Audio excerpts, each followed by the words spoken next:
আর্সালানের নির্দেশে আলভিরা কাঁপা কাঁপা হাতে ওয়াইনের বোতলটা তুলে নিল। তার চোখে পানি আর মুখে তীব্র ঘৃণা। গ্লাসে করে ওয়াইন এনে সার্ভ করতে থাকে। যখন জায়েদের গ্লাসে ওয়াইন ঢালতে সামনে এগিয়ে গেল, জায়েদ ইচ্ছাকৃতভাবে তার পাটা আলভিরার হাঁটার পথে বাড়িয়ে দিল। আলভিরা নিজেকে সামলাতে পারল না। হোঁচট খেয়ে সোফার দিকে ঝুঁকে পড়তে জায়েদ সুযোগটা লুফে নেয়। এক ঝটকা আলভিরার কোমরে হাত দিয়ে তাকে নিচের দিকে টেনে আনলো।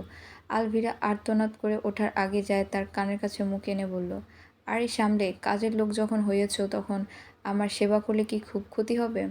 জায়েদ অত্যন্ত অসভ্যভাবে আলভিরার কোমরে শক্ত করে চাপ দিল এবং তার অন্য হাতটি আলভিরার উরুর দিকে নিতে চাইল। আলভিরা এবার ঝাড়া মেরে উঠে দাঁড়ায়। কিরে আর্সলান, তোর এই কাজের লোকটা তো বেশ ছটফটে, একে তো একটু ট্রেনিং দেওয়া দরকার, কি বলিস? বললেই হাসতে থাকে। আলভিরা ওপরে চলে যায়। এসব তার সহ্য হচ্ছে না। সোফায় বসে থাকা সেই মেয়েটি জারা এতক্ষণ ধরে বেশ উপভোগ করছিল। জারাকে আর জায়েদকে সব জানায় আর্সলান কেন আলভিরাকে এখানে এনেছে। এরপর যারা উপরে চলে আসে, আলভিরার দিকে এক তাচ্ছিল্যের দৃষ্টি ছুড়ে দিল। তারপর পাশে থাকা একটা শপিং ব্যাগ থেকে অত্যন্ত অশালীন একটি পোশাক বের করে। পোশাকটি এতটাই পাতলা যে সেটাকে পোশাক না বলে শরীর প্রদর্শনের একটা মাধ্যম বলাই ভালো, ঠিক যেমনটা ক্লাবের নাচের মেয়েরা পরে। যারা পোশাকটা আলভিরার মুখের সামনে ছড়িয়ে দিয়ে বলল, শুনলাম তো তুমি নাকি আর্সেলানের পার্সোনাল কাজের লোক। তা আর্সেলানের মতো মানুষের সেবা করতে হলে তো শুধু ঘর মুছলে হবে না, আমাদের বিনোদন দেওয়াও তোমার কাজের অংশ। আলভিরা পোশাকটার দিকে তাকিয়ে ঘৃণায় চোখ সরিয়ে নিল। যারা এবার আর্সেলানের দিকে তাকিয়ে কুটিল হেসে বলল, কি হলো আর্সেলান, মুড ঠিক করতে হলে মেয়েটাকে এই ড্রেসটা পরিয়ে একটু নাচতে বলো না, আমরাও দেখি তোমার নতুন কালেকশন কতটা দক্ষ। আলভিরার বুক কাঁপছে। আর্সেলানের নগণ্য পোশাকটার দিকে একবার তাকায়, তারপর আলভিরার চোখের দিকে। আর্সেলান খুব ধীরস্থিরভাবে পকেট থেকে একটা লাইটার বের করলো। লাইটারটা জ্বালিয়ে আগুনের শিখাটার দিকে তাকিয়ে বলল, যারা ঠিকই বলেছে, আমার মেহমানদের বিনোদন দেওয়াই তোমার কর্তব্যের মাঝে পড়ে। পোশাকটা হাতে নাও। আলভিরা টুকরে কেঁদে উঠল, আপনি যা খুশি করুন, কিন্তু আমাকে সবার সামনে এভাবে নিচে নামাবেন না। আর্সেনাল যেন কথাটা শুনতেই পেল না। 10 মিনিট সময় দিলাম, এই পোশাকটা পরে নিচে হলরুমে আসবি, আর যদি না আসিস তবে মনে রাখবি অস্ট্রেলিয়ায় তোর ভাইয়ের হদিস কিন্তু একমাত্র আমিই জানি। তার আয়ু প্রতি সেকেন্ডে কমছে। আলভিরা পাথর হয়ে গেল। ভাইয়ার জীবনের কথা শুনে তার সব প্রতিবাদ থেমে গেল। থরথর করে কাঁপতে কাঁপতে মেঝে থেকে পোশাকটা তুলে নেয়। যারা খিলখিল করে হেসে উঠল। গুড গার্ল, যাও জলদি তৈরি হয়ে এসো। আলভিরা হাতের পাতলা পোশাকটার দিকে তাকালো। ঘৃণা তার শরীর রিরি করে দিলেও সে নিজেকে শান্ত করে বিড়বিড় করে নিজেকে বলল, তোমরা আমাকে ভেঙে ফেলতে চেয়েছিলে তো? ভেবেছিলে অপমান করলে আমি শেষ হয়ে যাব? না, আজ থেকে আলভিরা মরল, জন্ম নিল এক নতুন প্রতিপক্ষ। আরসালান শেখ, তুমি আমাকে পণ করে কিনেছো, কিন্তু এই পণই একদিন তোমার পতনের কারণ হবে। আমি তোমার এই সাম্রাজ্য তাসের ঘরের মতো ঘুরিয়ে দিব। ভাইয়াকে মুক্ত করবো, আর তোমাদের প্রত্যেককে এই অপমানের চড়া সুদ গুনতে হবে। শুধু আবেগ দিয়ে এদের সাথে লড়া যাবে না, এদের নিজের জালেই এদেরকে ফাঁসাতে হবে। আলভিরা খুব সাবধানে সেই পোশাকটা পরতে শুরু করে। জানে এই পোশাকে তাকে নিচে যেতে হবে, কিন্তু এটাকে তার পরাজয় না, বরং তার যুদ্ধের প্রথম চাল হিসেবে নিল। চুলগুলো খুলে দিল, চোখে কিছুটা ডার্ক কাজল মেখে নিল, যাতে তার চোখের ভিতরে ক্রোধ আড়াল হয়ে এক মায়াবী হাতছানি তৈরি হয়। আয়নার দিকে তাকিয়ে একটা বাঁকা হাসি হাসলো। যদি আমাকে নর্তকী বানাতে চাও আর্সেলান, তবে তাই সই, কিন্তু মনে রেখো বিষধর সাপের নাচ কিন্তু শেষ হয় ছোবল দিয়ে। পোশাকের ভেতরে খুব ছোট্ট একটা ধারালো ফলের ঝুড়ি লুকিয়ে ফেলল আলভিরা, যা ঘর থেকে খুঁজে পেয়েছিল। তারপর ধীরস্থির পায়ে ঘরের বাইরে বেরিয়ে এলো। আলভিরা যখন নিচে সিঁড়ি দিয়ে নিচে নামছে, তখন তার মনে হচ্ছিল নিজের কবরের দিকে যাচ্ছে। আজ রাতে সিডনির এই প্রাসাদে আলভিরা আত্মসম্মানকে ছিঁড়ে কুটি কুটি করার সব আয়োজন সম্পন্ন। নিচে যখন মিউজিক বাজতে শুরু করেছে, যারা আর আর্সেলান সোফায় বসে অপেক্ষা করছে। আলভিরা যখন সিঁড়ির মাথায় এসে দাঁড়ালো, নিচে হলের আলোগুলো যেন তাকে দেখে থমকে গেল। ওই অশালীন পোশাকেও তাকে দেখতে কোনো সাধারণ বা বার ডান্সারের মতো লাগছে না, বরং যেন এক বিধ্বংসী আগ্নেয়গিরি, যা কোনো সময় ফেটে পড়বে। আর্সেলান গ্লাসে চুমুক দিতে গিয়েও থেমে গেল। আলভিরার চোখে সেই নতুন তেজ আর বদলে যাওয়া ভঙ্গি তাকে কিছুটা অবাক করলো। বুঝতে পারল না আলভিরা কি হার মেনে নিয়েছে নাকি বড় কোনো চাল চালছে। আলভিরা নিচে নেমে এলো। পরনে সেই অতি ক্ষুদ্র পোশাক, কিন্তু তার উপর একটি পাতলা জালি জড়ানো কেপ পরে নিয়েছে। সবথেকে বড় আকর্ষণ হলো তার মুখ। আরব্য স্টাইলের নাক মুখ একটা রেশমি পর্দা দিয়ে ঢাকা, শুধু চোখ দুটো দেখা যাচ্ছে। যে চোখ দুটো আজ কোনো অসহায় মেয়ে নয়, বরং এক শিকারী বাঘিনীর মতো জ্বলছে। হলের কোলাহল এক নিমেষেই থেমে গেল। আর্সেলান সোফায় বসেছিল, পাশে যারা এবং আরও কয়েকজন শক্তিশালী মাফিয়া সদস্য। আলভিরাকে এই রূপে দেখে আর্সেলান হাতের গ্লাসটা শক্ত করে চেপে ধরল। আশা করেছিল আলভিরা লজ্জার অপমানে কুঁকড়ে থাকবে, কিন্তু আলভিরা এখন এক রহস্যময়ী প্রতিপক্ষ নেয়। যারা রাগে ফুঁসে উঠে বলল, ও মুখ ঢেকেছে কেন? আর্সেলান ওকে পর্দা সরাতে বলল, আমরা ওর মুখ দেখতে চাই। আর্সেলান কোনো উত্তর দিল না। তীক্ষ্ণ দৃষ্টি আলভিরার চোখের দিকে স্থির। আলভিরা সরাসরি আর্সেলানের চোখের দিকে তাকিয়ে মিউজিকের তালে তালে খুব ধীর লয়ে নাচতে শুরু করলো।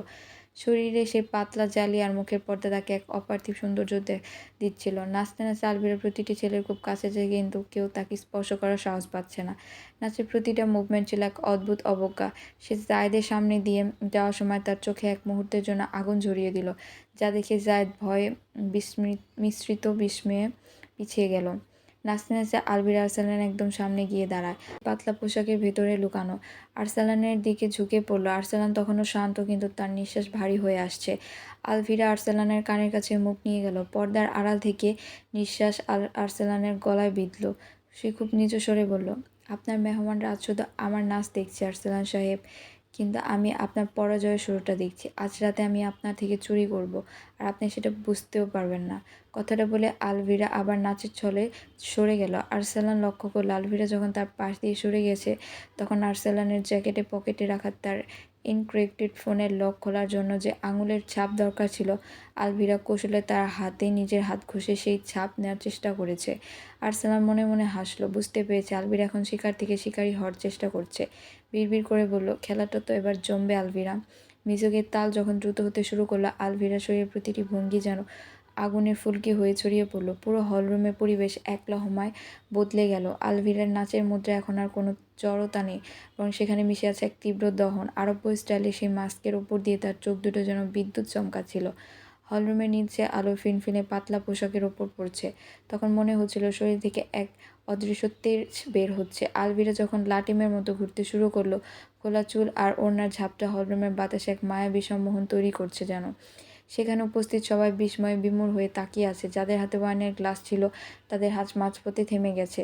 যারা ফিসফিসে করে কথা বলছিল, তাদের মুখ স্তব্ধ হয়ে গেছে। সবাই যেন এক মোহনী শক্তির মায়াজালে বন্দী। আলভিরার নাচের প্রতিটি ছন্দ এতই নিখুঁত আর তেজস্বী ছিল যে উপস্থিত অতিথির মনে হচ্ছিল তাদের পরিবেশটা যেন চারপাশটা যেন ঝলসানো রোদে পুড়ে যাচ্ছে। আর্সেলান শেখ, যে সবসময় পাথার মতো শান্ত থাকে, সেও এখন সোফায় সোজা হয়ে বসিয়েছে। তার চোখে এখন আর অবজ্ঞা নেই, বরং এক আদিম বিস্ময়। দেখছে যে মেয়েটিকে সে কাজের লোক বলে অপদস্থ করেছিল, সেই মেয়েটি এখন পুরো আসরের ওপর আধিপত্য বিস্তার করছে।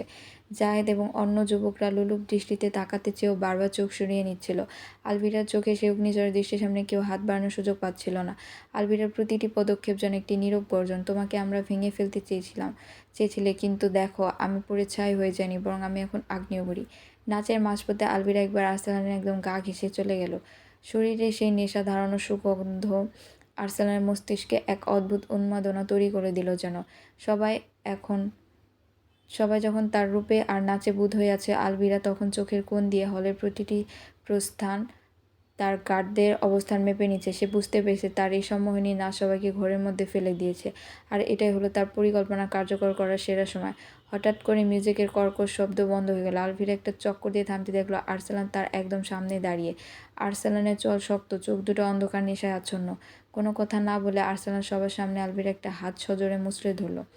নাচ শেষ হয়েছে, এবার বিশ্রামের পালা। আর্সেলান গম্ভীর গলায় বলল, কণ্ঠস্বর এতটাই শীতল যে হলরুমের কোলাহল এক নিমিষেই নিভে গেল। যারা পাশ থেকে চিৎকার করে উঠল, আরে আর্সেলান, মাঝপথে থামিয়ে দিলে কেন? আমরা তো মজা পাচ্ছিলাম। আর্সেলান যারা দিকে ফিরেও তাকালো না। আলভিরাকে এক প্রকার হ্যাঁচকা টান দিয়ে সিঁড়ির দিকে নিয়ে যেতে লাগলো। আলভিরা নিজেকে সারানোর চেষ্টা করছিল, কিন্তু আর্সেলানের লোহার মতো শক্ত হাতে সামনে সে অসহায়। ছাড়ুন আমাকে।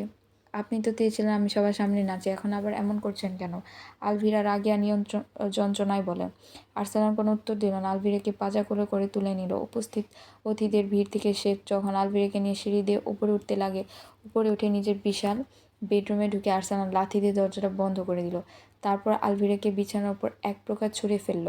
আলভিরা তড়িঘড়ি করে উঠে বসতে চাইল, কিন্তু আর্সেলান তার দুই পাশে হাত রেখে বিছানায় চেপে ধরে। তুই খুব বেশি উঠছিলি, তাই না? আর্সেলানের তপ্ত নিঃশ্বাস আলভিরা সেই মুখ ঢাকা পর্দার উপর দিয়ে তাকে স্পর্শ করল। ভেবেছিলে ওই পোশাকে সবার সামনে কোমর দুলে আমাকে জব্দ করবে? তুমি জানো না, তুমি যত বেশি অবাধ্য হবে আমি তোমাকে ঠিক ততটাই নিষ্ঠুরভাবে নিজের করে নেব। আলভিরা আর্সেনালের চোখের দিকে তাকে একটা রহস্যময় হাসি দিল। পর্দাটা নিজের হাতে সরিয়ে ঠোঁটে সে বাঁকা হাসিতে ছিল জয়ের আভাস। আমি তো শুধু আপনার হুকুম পালন করছিলাম আর্সেনাল সাহেব, কিন্তু আপনার এই অস্ত্রতা দেখে তো মনে হচ্ছে শিকারী নিজেই তার শিকারের প্রেমে পড়ে গেছে। আর্সেনাল এক মুহূর্ত থমকে গেল। আলভিরার গলার কাছে ঝুলে থাকা সেই ছোট্ট চুড়িটার হাতল দেখতে পেল, যা সে পোশাকের নিচে লুকিয়েছিল। আর্সেনাল বুঝতে পারল আলভিরা নিচে শুধু নাচতে যায়নি, সে তাকে মারার বা এখান থেকে পালানোর জন্য তৈরি হয়ে গিয়েছিল। আর্সেনাল আলভিরার গলার কাছে মুখ নিয়ে আসতে আলভিরার চোখের পলকে তার পোশাকের নিচে লুকিয়ে রাখা সেই ধারালো ছুরিটা বের করে আনলো। আর্সেনাল কিছু বুঝে ওঠার আগে আলভিরা তার শরীরের সমস্ত শক্তি আর্সেনালকে উল্টে এলো এবং বিদ্যুৎ করে ছুরিটা আর্সেনাল গলায় চেপে ধরলো। আর্সেনাল পিছনে পিঠ থেকে শুয়ে আছে আর আলভিরা তার বুকের ওপর চড়ে বসে গলা ঠিক মাঝখানে ছুরির অগ্রভাগটা বসিয়ে দিয়েছে। উনি কেটে যাবে, এক পাও নড়বে না। আর্সেনাল শেখ আলভিরার কণ্ঠস্বর এখন বরফের মতো শীতল। চিৎকার বা ইশারায় আপনার শেষ নিঃশ্বাস হতে পারে। আর্সেনাল থমকে গেল, চোখে বিস্ময় কিন্তু ভয়ের ছিটেও ফোটাও নেই। অপলক দৃষ্টিতে আলভিরার দিকে তাকিয়ে রইল। আলভিরার চুলগুলো অবিন্যস্তভাবে তার মুখে এসে পড়েছে, তার চোখে সে আগুন এখন আর্সেনালকে দগ্ধ করেছে। বাহ! আর্সেনাল খুব নিচু স্বরে হাসল। বুনো বিড়ালটা দেখি নখ বের করতে শিখে গেছে। তা এই ছুরি দিয়ে কী করার ইচ্ছা? আমাকে মেরে ফেলবে? মেরে ফেললে প্রাসাদ থেকে বের হতে